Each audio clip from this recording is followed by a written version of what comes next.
Okay, so this is a day 8 supplemental. That's not what we wanted to see. And I have a mixed report. So, it's balanced. I report, you decide. Fair and balanced.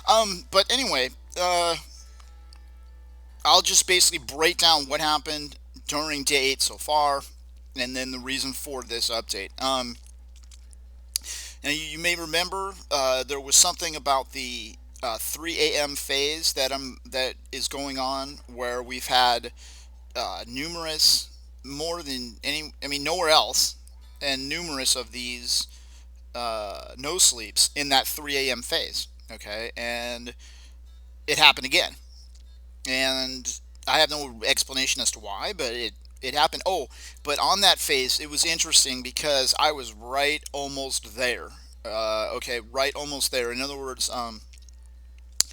the yes, I had trouble getting to sleep. Okay, but like there was one time when the dream was starting to get started, where the hypnagogic imagery was starting to be active on its own, and I was just kind of following it, and um, but it was very faint. Okay, and then I waited some more, and then right before the alarm came up, it was stronger, and it was this young girl that was running through like a forested field, and I was like following her with my mind as she was running, and it was pretty forceful. I mean, it was running all on its own, and I was just like watching it, and um, so I was pretty much very close to getting that REM sleep. And it's weird, but you'll just have to. I mean, this is what I experienced. Um, it felt like just that literal. Was it half a second when she started running, and then the alarm rang? Between that, was it half a second, three-quarters of a second? Was it 1 second? It's somewhere in there. But just that little bit of contact, if you will, um, with that pre-dream hypnagogic imagery, had some refreshing quality to it. Um, there's something about uh, the cleansing of the mind by the activity of REM sleep, and that this was so close to REM sleep that it had that cleansing quality to it. I'm not. It wasn't anything major or overblown or anything like that. I mean, I didn't wake up with euphoria because of it. Okay, but yet I experienced that little bit of cleansing. So it was almost like it just that little tiny bit was refreshing. Had a refreshing quality. Um, that was interesting. Okay, but just to finish up on this 3 a.m. phase, it's now looking really suspicious because on day 2, okay, no sleep. Okay, we did fine for day 3 and day 4, but then day 5, no sleep. Day 6, no sleep. Did okay for day 7, but day 8, no sleep. So, whoa. Now that is bizarre. And I've never, in any of my attempts, experienced anything like this.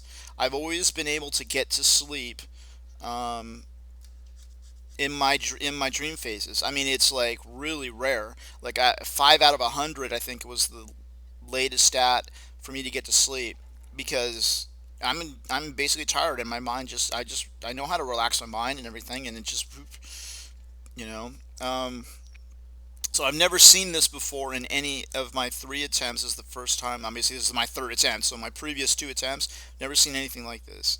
Um, I will get. I mean, I understand getting that no sleep on day 2 when you're just getting started. You don't haven't hit like uh, high fatigue yet. Which occurred on day 3. Okay, um, and then on day 4 though, it was starting to the mind was starting to take you get stronger, and so I was getting vivid dreams and euphoria. Okay, but yet and then I could understand why on day 5 it would be no sleep because it was a state of euphoria on the previous phase, and okay, that makes sense. But then on day 5, there's no euphoria next to day 6 where there's no sleep. So that's when it got suspicious. That's when I started looking at it, going, "What's going on here? What's happening?" And in day 6, again, the mind is also asserting itself, strongly with a euphoria and a false awakening dream. And then there's Okay, and then day seven. Okay, no, I got through day seven with REMs. With I did fall asleep. All right, and I have no clue as to why this would occur again at day eight. But it did. So I'm definitely watching it, and I also have no explanation as to why this would occur in that phase. I have no idea, none whatsoever. Okay, so now moving on to the 7 a.m. for day eight. I did have a REM dream, so awesome.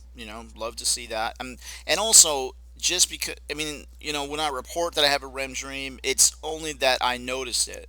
Okay, I don't make any special effort, really, to I mean, I do take a look. I mean, I look if it's there and it happened and I see it, and because I do look, then I'll report that I had a REM dream. But I'm sure that there are phases all throughout, scattered through these greens, that are actually REM dreams as well.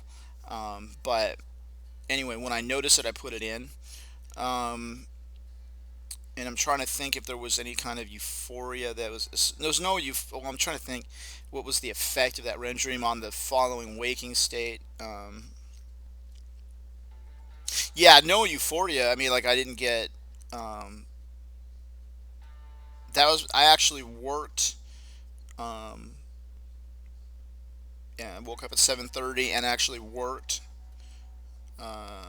And yeah, I remember. I remember it.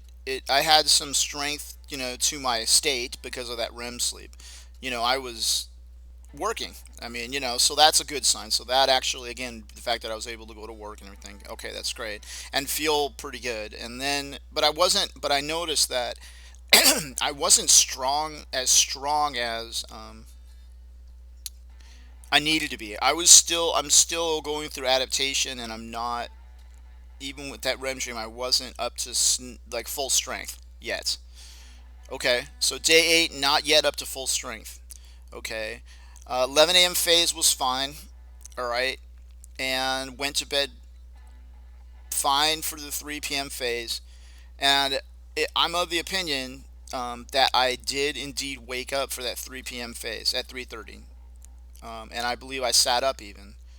Um, but I think I was robbed, is what happened. And I don't. It took me, man, it took me 30 to 45 minutes just to figure out what exactly happened and try to quantify what was. I mean, it was just very confusing to me. And this is the first time I think I've been ambushed right here. Um, Although there was something similar on day five and day seven, and it coincidentally it does happen. It's that mixed. It's well, it's yeah, it's that mixed phase, that at 3 p.m. phase, where it's mixed, where we've got a vivid REM dream during that phase on day four.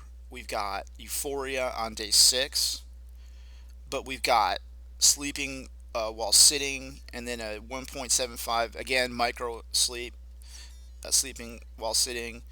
But those were okay because it didn't interfere with the sleep pattern. But then on day seven, it's that same phase where day seven we had the 2 hour forced oversleep.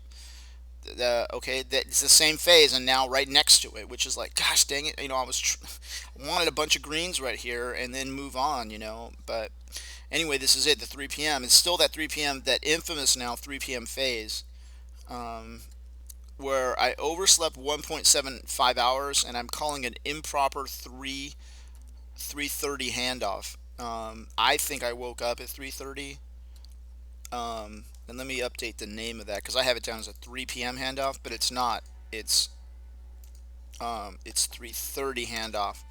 Okay, so I'm pretty sure what happened was I woke up at 3:30, started my morning procedures, and got railroaded by the Special Forces boogeyman. Was just right there waiting for me and just like knocked me out, and didn't without and that the Special Forces boogeyman, the elite boogeyman, doesn't warn before it hits. It doesn't have to. Sometimes it will, but it doesn't have to. And in other words, what it means is like the boogeyman is lurking invisibly within striking range, but it is unseen. Okay, it has the ability to camouflage and strike, and that's deadly. That is just deadly. Um, the only way to protect against it is to, I mean, shucks. I mean, what do you, because, you know, you can't see it. So you can get, so it just, and this was a weakness that I knew about, where if I'm sitting here engaged in morning activity like moving cables and, trying to get the alarm shut off, and, just trying to get moving pillows around, and, trying to get my day started and everything, while, I'm waking up getting ready to, log the fact that I woke up and everything. I mean, just these little things that I do. Um, and right in there, if there's a warning of a heavy boogeyman, I can certainly get up, wash my face without a problem. I mean, it's not me trying to go back to sleep or not wanting to get up. I mean, it's me being fully functional, but yet vulnerable to an unseen boogeyman, that can the elite boogeyman, special forces boogeyman. Um, so it's a weakness, and the only way with security procedures to overcome it, is to like employ a blind, washing of the face. Stand up, go to the bathroom sink, wash your face. Um, Even that necessarily wouldn't be enough, but it should definitely make it, a higher. That's definitely a higher level of protection for sure, and hopefully it would be enough. But because I just got to sleep, dang man, it's just weird. That is just weird. There has to be some kind of security for the handoff. Like the handoff is when you first wake up. I think I woke up on time. Wait a minute. Wait a minute. I woke up to the alarm ringing, but I was sitting. Was I? Dang it. What?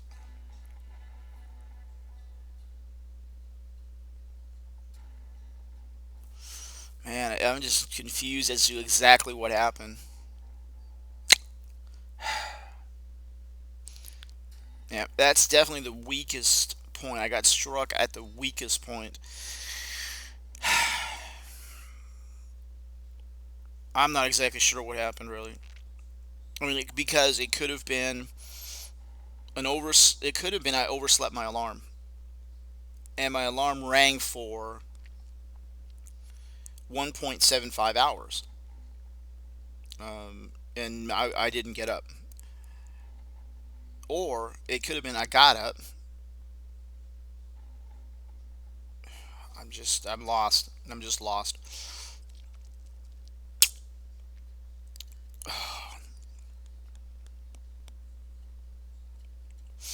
Well, okay. There's two people. Okay, there's Steve Pavlina, and then there's Matthew Armstrong. Okay, those are two people that were successful in implementing Uberman, and Steve Pavlina did a much better job than Matthew Armstrong. Steve Pavlina actually adapted within a week. After a week, um, and Matthew Armstrong had to struggle the whole 30 days actually. And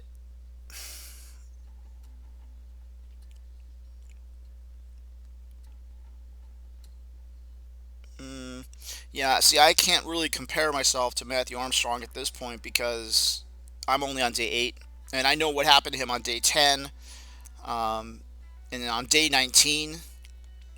Okay, and all right, so I just can't make a comparison. But up through day 8, like my day 8 versus Matthew Armstrong's day 8, um, similar. Our average sleep, per day is similar. I'm like hovering right at 3 hours a day when I factor in all the oversleeps and micro sleeps and stuff like that. So I'm right. We're both at the same 3 hours a day. We both are similar there on that. Um, and my struggle is the same struggle he has.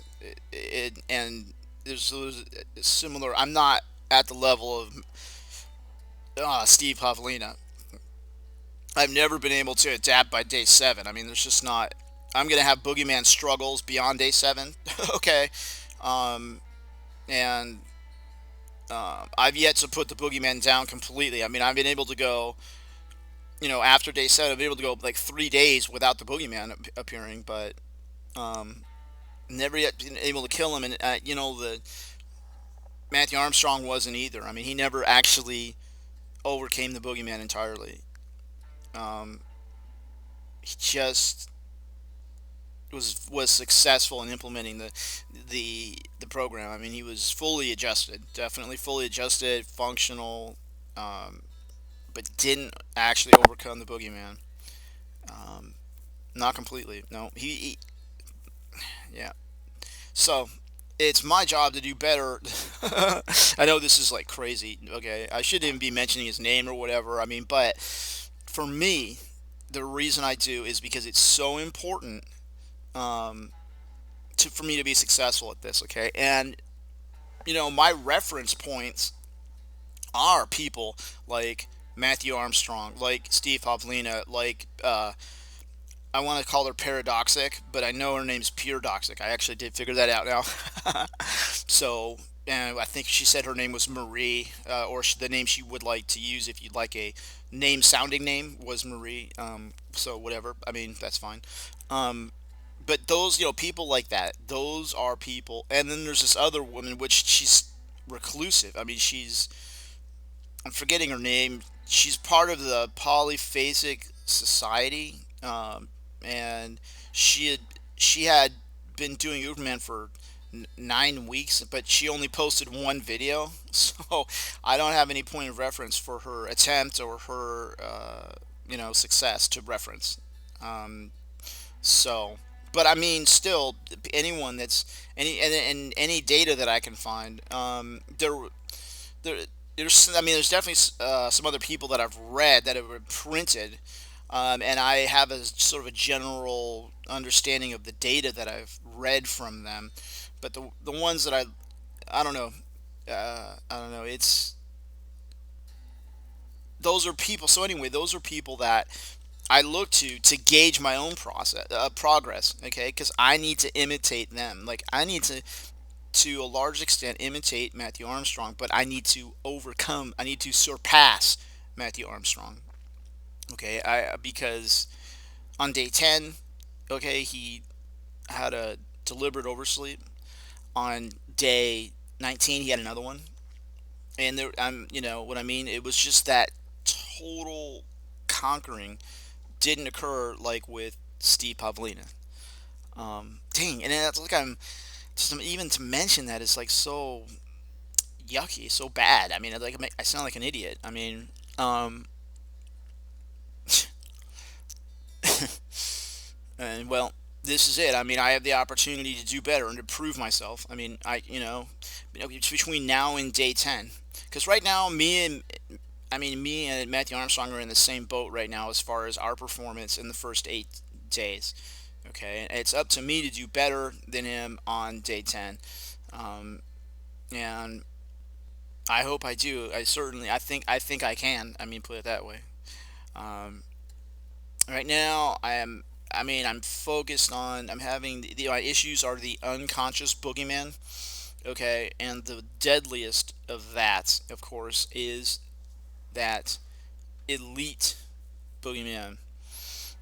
The elite boogeyman, and the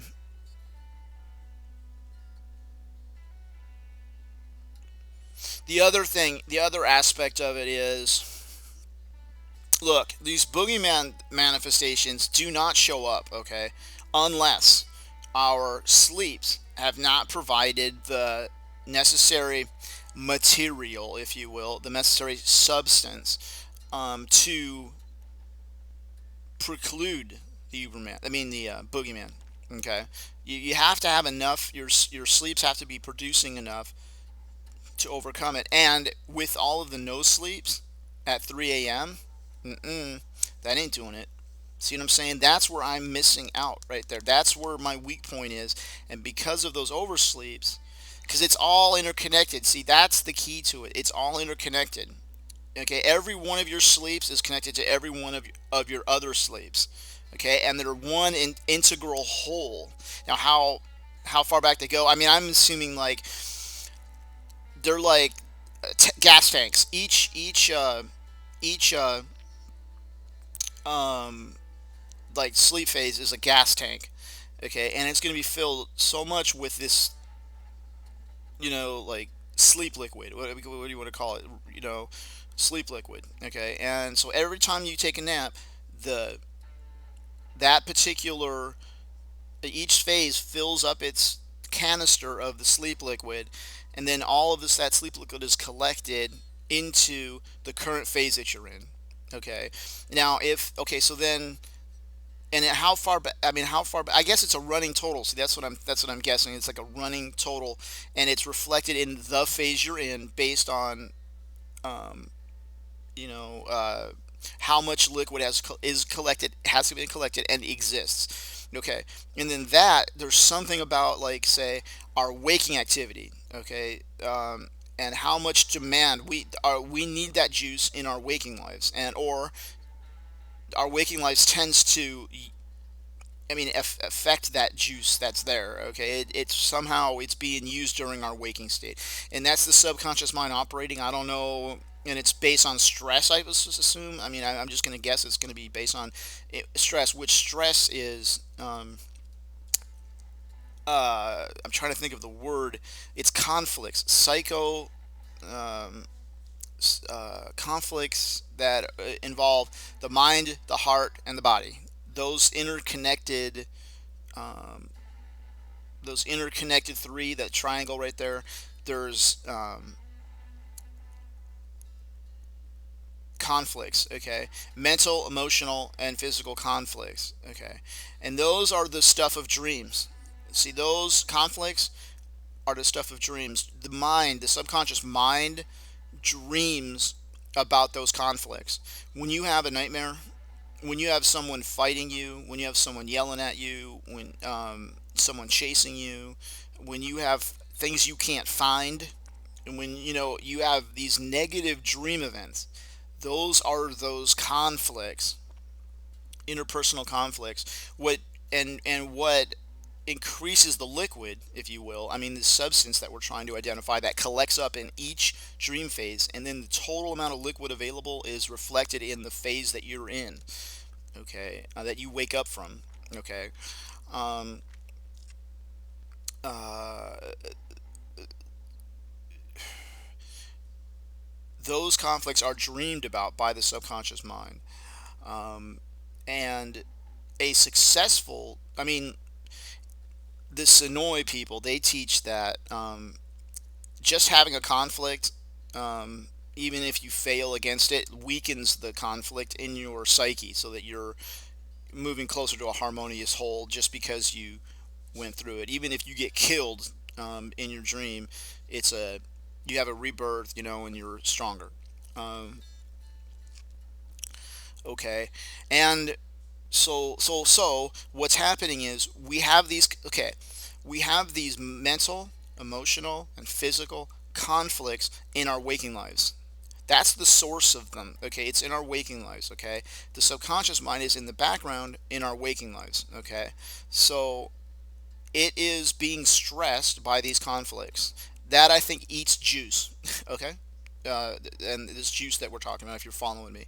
Um, okay, and then what happens is when the roles switch, because what happens is you go from waking state where the conscious mind is primary and subconscious mind is secondary.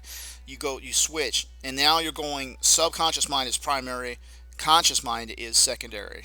Okay, and so then the mind will then broadcast these conflicts that it's experienced during the waking state and in the form of dreams. Okay, and then will oftentimes contain these conflicts that you've had so that you have a chance to overcome them and thus do better in the next waking state. That's how the system is designed to function. Um, okay, and so the so what we are looking for is our each one of our sleep phases to produce as much of that liquid as possible. And if you have a sleep phase that doesn't produce any liquid at all because you didn't sleep, you're at a deficit. Okay, and so what happens is your waking life is taking more liquid, okay, than the sleep is putting in. So you are stressed. It is a stress measurement. Boy, this is enlightening. This is really great. It is a stress measurement. Okay, that's what this system is.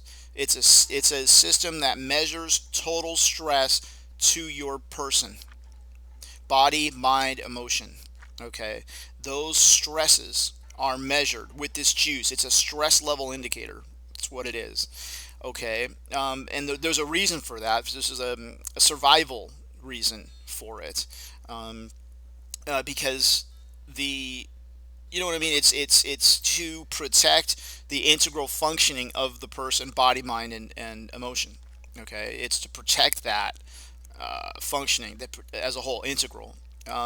And if a person comes under too much of that stress and they're at a deficit, then the body is going to kick in. The natural force, which is always there to protect the body, mind, and emotions, is going to kick in and force that person to go to sleep. Okay, and that's what the boogeyman is.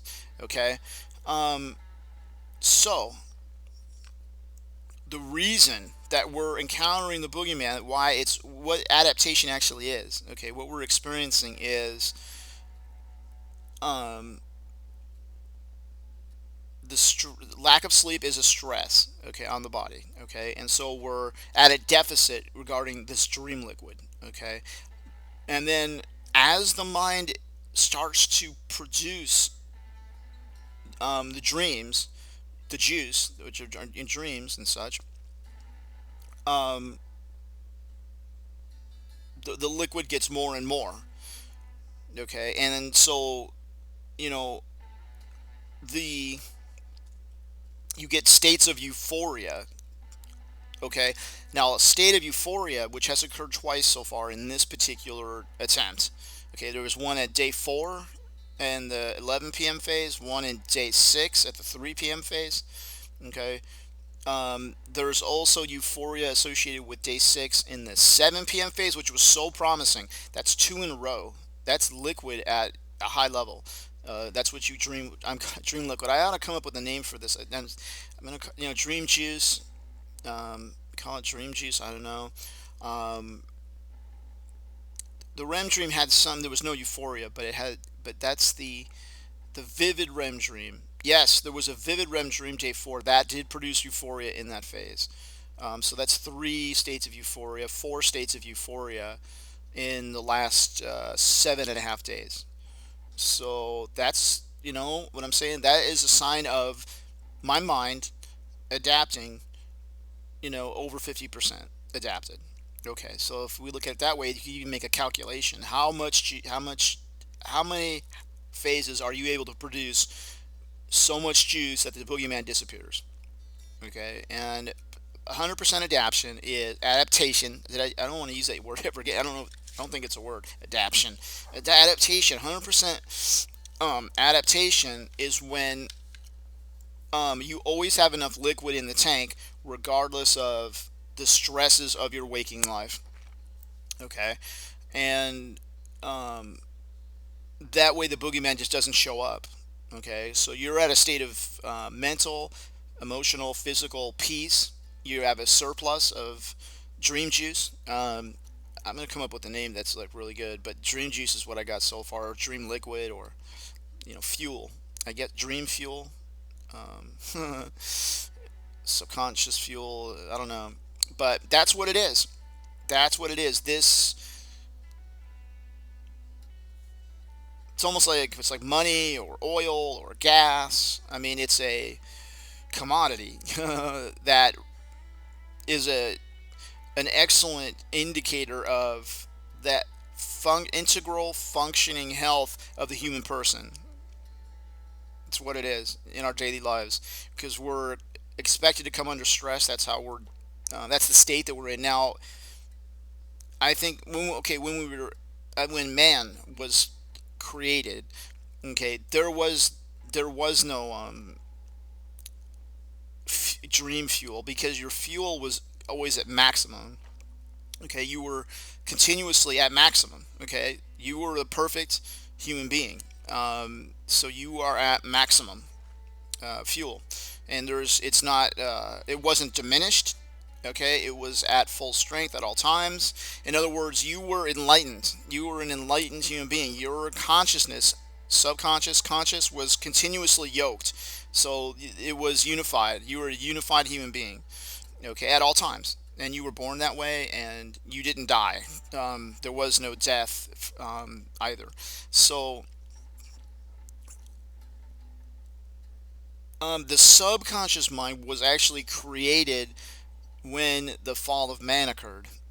Okay, and so the struggle of man, this subconscious mind and conscious mind attempting to continuously unify itself. I mean, that's the purpose of life. It seems like a purpose of life is to get back to that unification. Okay, and live in that state. Which it's if you study, you learn that it's very hard to do.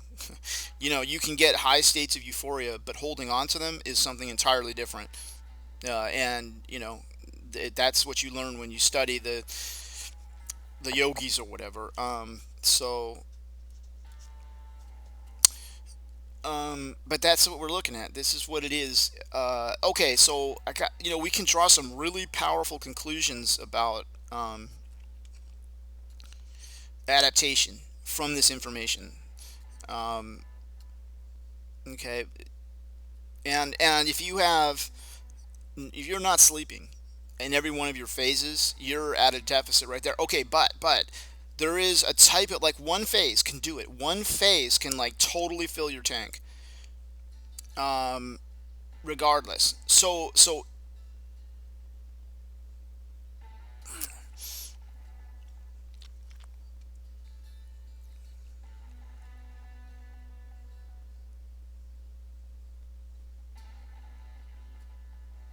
yeah, maybe I think my assumption of a running total that goes back like 24 hours, maybe that's not correct because I can prove it. Um, on day 5 there was no sleep. Okay, but on day 6 there was no sleep. Okay, but then I had a euphoria that came out of nowhere on day 7. I mean, on sorry, at the 3 p.m. sleep phase on day 6, and that was that was the third phase after that no sleep. So, eh, you know, I can't blame the no sleep for stress. It's just that every sleep phase has to produce enough liquid. It has to produce enough of the dream stuff. It has to produce enough of it to obviate the boogeyman being there, and it's got to do it on a regular basis. And a no sleep, it's funny. What's funny is the no sleep doesn't have to invite the boogeyman. I mean, in other words, if you have no sleep, it's almost like you get a pass as far as you maintain your current state. Okay, whatever state you're at. If you go to sleep, your state can change, and a no sleep is almost like a pass. So your state continues, and it's it's set to degrade. I mean, that's the general bent that we have. It's a degrading process, so that if you continue doing no sleeps, eventually you can't function, and you're going to be forced back to sleep. I mean, you're going to eventually get to sleep deprivation, and the boogeyman's going to be attempting to take you out. But anyway, I'm starting to ramble. There's a lot of great information in this. Okay, I guess I'll sum it up by saying the subconscious mind has to be good enough at producing the dream liquid, whatever you want to call that juice, dream juice, on every phase. Each phase has to produce enough to obviate the need for the boogeyman. See, and that Well, okay, and it's good. I mean, I'm still trying to create an accurate picture, but my right now that picture I've created is conflicted. It's not. There's something inaccurate about it. There's yeah, but it is a good shot, and I think I learned. I think I've learned more. I'll have to review this video to try to figure out. Maybe I could try to figure something out on that. But what we do know, what is true, is that if you have a lucid dream, okay, if you have a high level of consciousness dream, like a vivid REM dream, a false awakening dream, uh,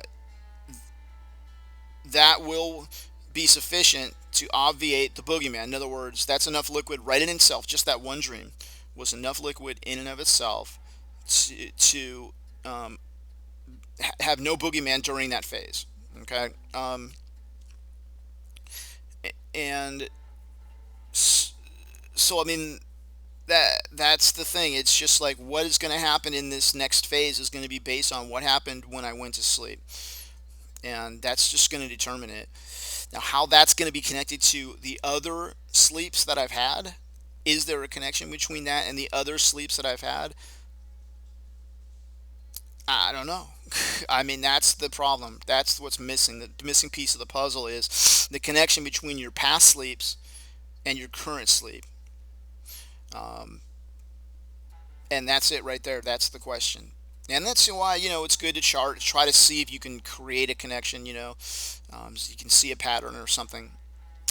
Um, so I'm going to leave it at that because I just don't want to ramble on. It's been 36 minutes, which is the longest video that I've made in this attempt. So very interesting. Uh, I am going to take my 7 p.m. phase, which is in about 13 minutes. Okay, and hopefully I'm able to go to sleep. I mean, that would be nice. Um, and again, we need to isolate and tie off this 3 p.m. phase now. That is starting to look ugly. Yep. And it'd be nice to get some sleep at the 3 a.m. too. So, all right, I'll keep you updated.